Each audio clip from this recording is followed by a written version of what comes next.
Well, yeah, what we were talking about? UFC. With 170, you come down 170 and... Yeah, is it going up? Yeah. Okay, cool. Yeah. So yeah, going down to 170. We did a test, a body fat percentage test. I'm at 16%, which is a good like healthy weight, but peak athletes I guess is between 7 and 9%. So really we assume when I'm in peak condition I'm about 12%. So I still got some fat to lose, and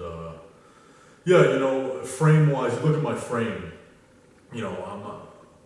I have the frame of a welterweight essentially. It's easy for me to put muscle on, and have like that bodybuilder physique. But you look at the frame of the guys I've fought, they're pretty much all bigger than me, right? They're all taller than me. They're all wider than me. I'm just a thick guy. I can put on muscle, but frame wise, I'm a much better suit for 170. And if I'm hurting guys at 185, don't blink at 170. Mm-hmm. Yeah. Do you play just at 170 or come back up at 185? You want to play with those two? No, if I go to 170, I'm staying at 170. That being said, I am, I'm going to be 26 in August. I don't know if I'll be able to make 170 forever, because the older you get, your bone density, you just get years of doing this shit. You add muscle, right? So I want to do it for as long as I can. Hopefully get a world title and maybe move up. That's the long-term plan, I guess. Yeah. So right now you're 185 belts on the group pretty much, I guess. And should be 185. Yeah, no, my 185 belt is vacant. Okay. Okay. Yeah, Mike can just vacate that, and this was discussed. John can vouch for me. So many people can vouch for me. This was discussed. Weeks before the UFC was ever even announced. The plan was to go down to 170. But that's where you started first. That's where you started before 170, right? Yeah, amateur. I went down to amateur. All my fights they fluctuated actually, but I had one fight at 180, one fight at 190, then one fight at 185 for my amateur fights. But my first pro fight was at 170, and the weight cut's tough. I'm not gonna lie, but making 185 is tough too. I just get to eat more, But my biggest concern going down to 170 was that I would lose some strength and power. So that's why I moved back up, because I never had like a real MMA weight cut guy, nutritionist help me with the cut. But I've always kind of known, and everybody who's ever talked to me as far as like pro fighters, I've always assumed I'm a welterweight anyways, right? And I knew that that's the most effective weight class for me, but I want to do it. I want to do it correctly, and my management team is going to get me in touch with a real good nutritionist who I'm not going to say yet, but he works with all kinds of UFC fighters, and I'll be a monster at 170. Yeah. Good, cool. And as a fighter, what do you think? Why fighters come as a pro fighter? They come and they're like freaking 5-6 pounds over at the weight, and what's going on? What happens? Like, are they just waiting at the end to put themselves on a diet, or? See, unless you have you never know, right? First of all, I'll throw that out there. I'll always give guys the benefit of the doubt. Maybe somebody has the flu that week. You never know. But for the most part, in 95% of cases, it just comes down to how much balls do you have, man. Discipline. The weight cut is never easy, and some guys, what they do, they eat like shit their whole camp. Yeah. Then for example, they might be fighting at 170, but 2 weeks before the fight they're like 195, and it's because they weren't disciplined enough to get their body fat down to a certain percentage, right? Therefore, they got to cut more water weight, and they often miss weight. And for me, I've never missed weight ever, and I've also cut weight while being sick. So, but I will give the guys the benefit of the doubt. Maybe they got the flu or something, but in 95% of cases, there's no excuse to miss weight. Yeah.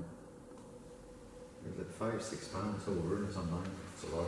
it's not 0.2, 0.3. No. And it's a huge advantage, you know? Like, that's what guys don't get. Like, when I fought Chris Lee, you know? He weighed in at 191.5, you know? Like, that's 6... Yeah, 6 pounds over. Yeah, I weighed in 184, because for title fights, you gotta be 185 on the dot or lower.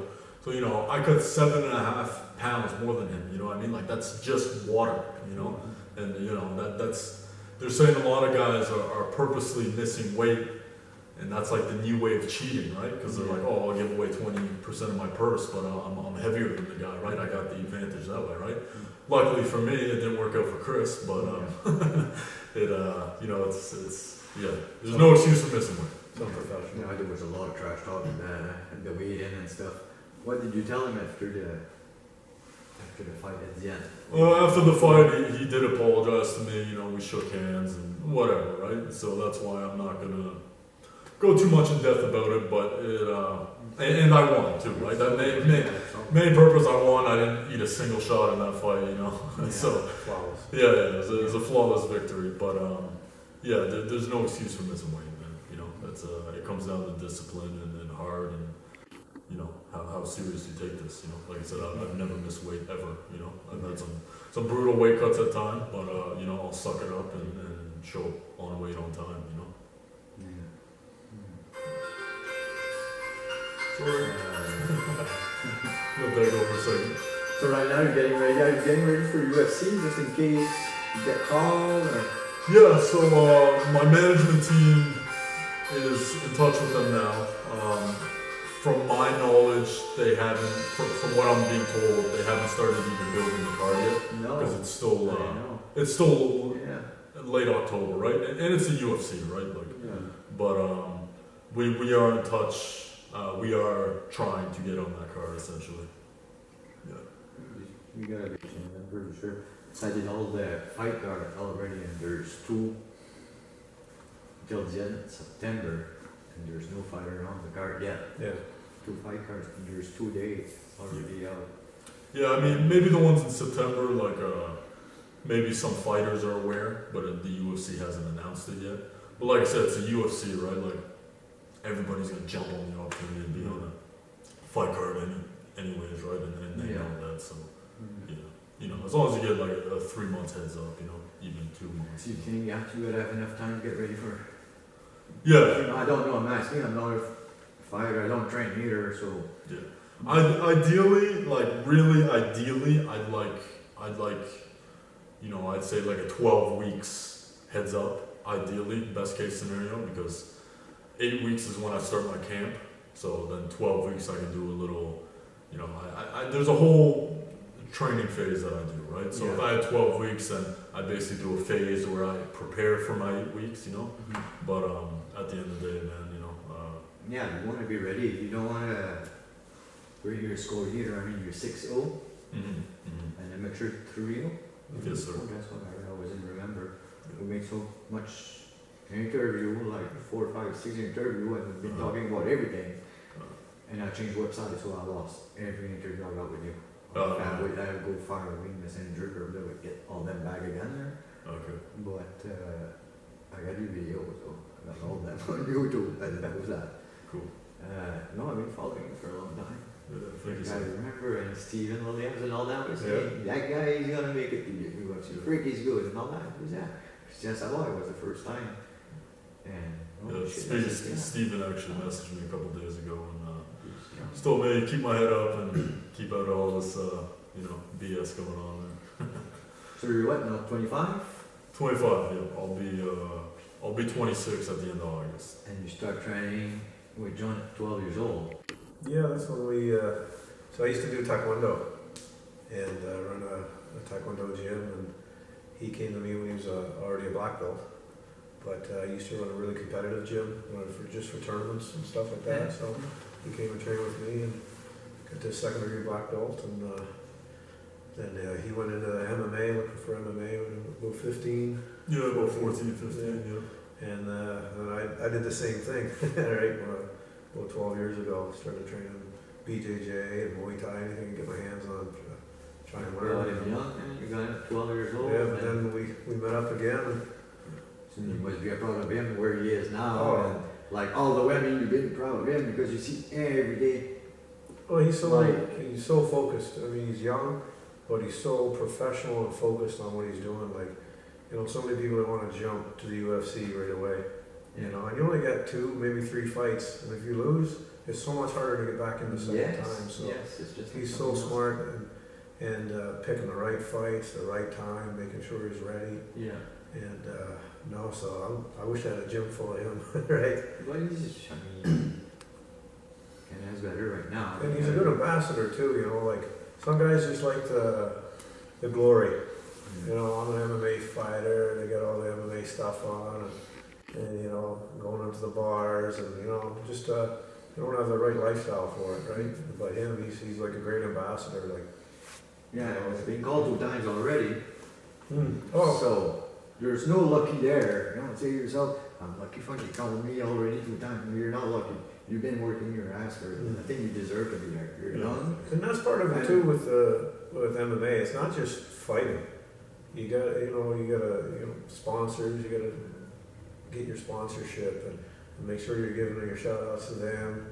You know, making appearances places. You know, and like interviews, things like that. Like so much more to it than just training and fighting, right? So, Yeah. and he does it well. He does it really well. It's a lot of prepare, right?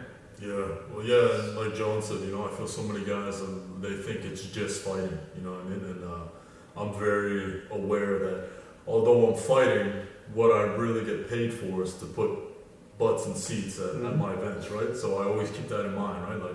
Like fighting is obviously, you know, my job, but what I get paid for is to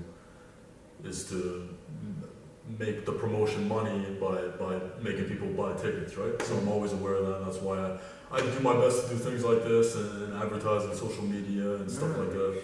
You're smart and you get good people around you, you get good support, and there's no way you can get that. Like, Oh yeah, 100%, man. 100%. You get into it, I mean, like, I believe in you, 100%.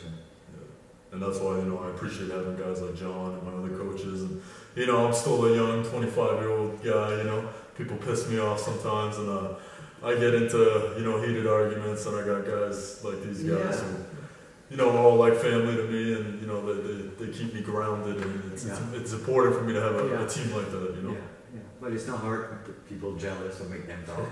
Uh, Just keep doing your right thing, that's what you're doing, so. yeah.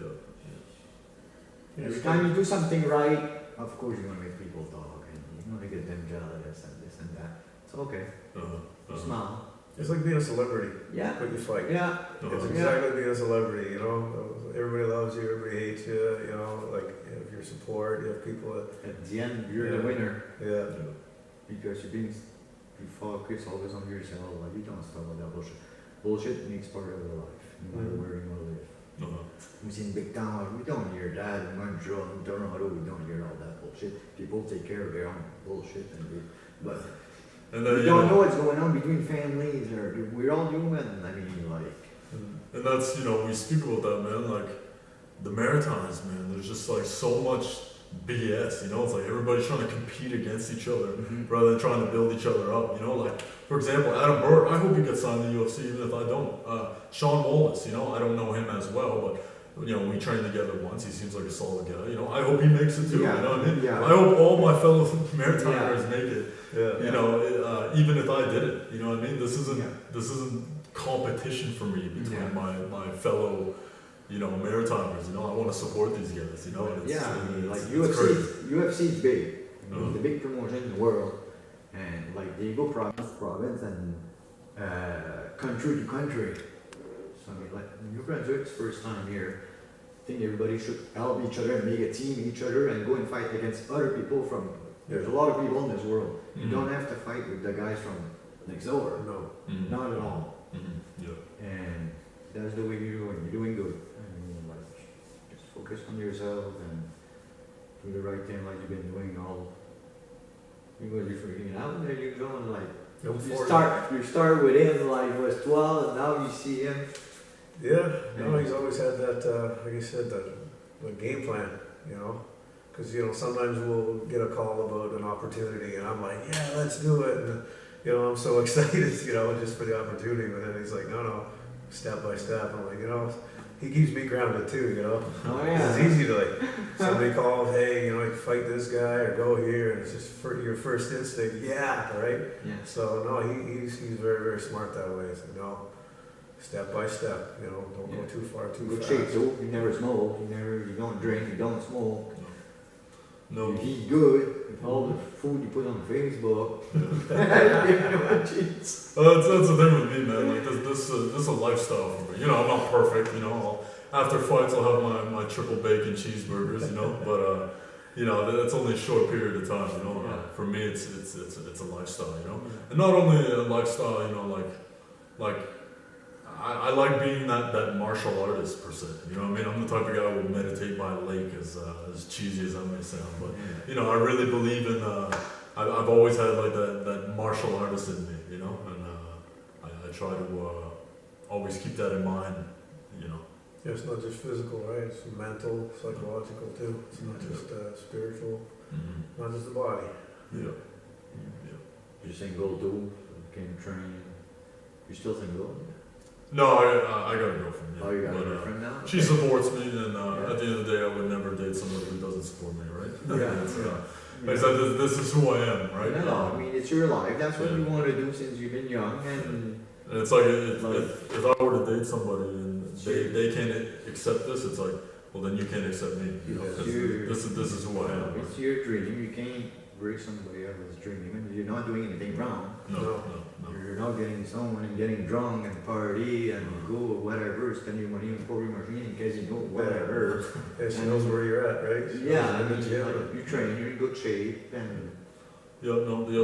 The only thing is, you know, sometimes I come home and I'm so foggy from training, right? I Yeah. barely have any energy for her, but that's the thing, right? Like if you're gonna, if somebody's gonna date me, you gotta understand that, right? Like this is just the lifestyle that I live. You know, this is just who I am. You know. So, well, it's a lot of work. It's a lot of work. To be a fighter, you almost got to leave at what, 7, 8 o'clock in the morning, and you just come back almost at 6 o'clock at night.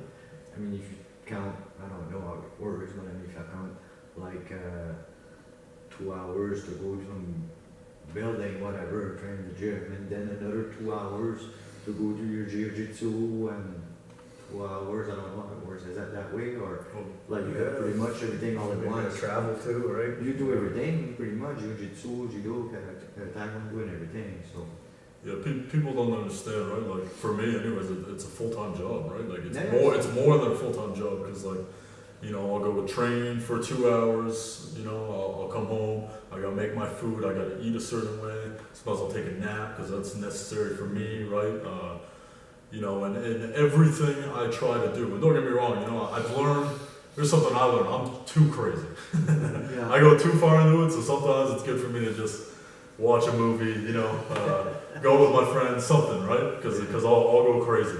I go too far into it, but yeah, you know, it's a full-time job, man. Like I said, I gotta sleep a certain way, I gotta eat a certain way, you know. All the things aside from training, I try to incorporate too, you know. Like some people think it's just about going to the gym and training. Then they'll eat their double cheeseburger and then go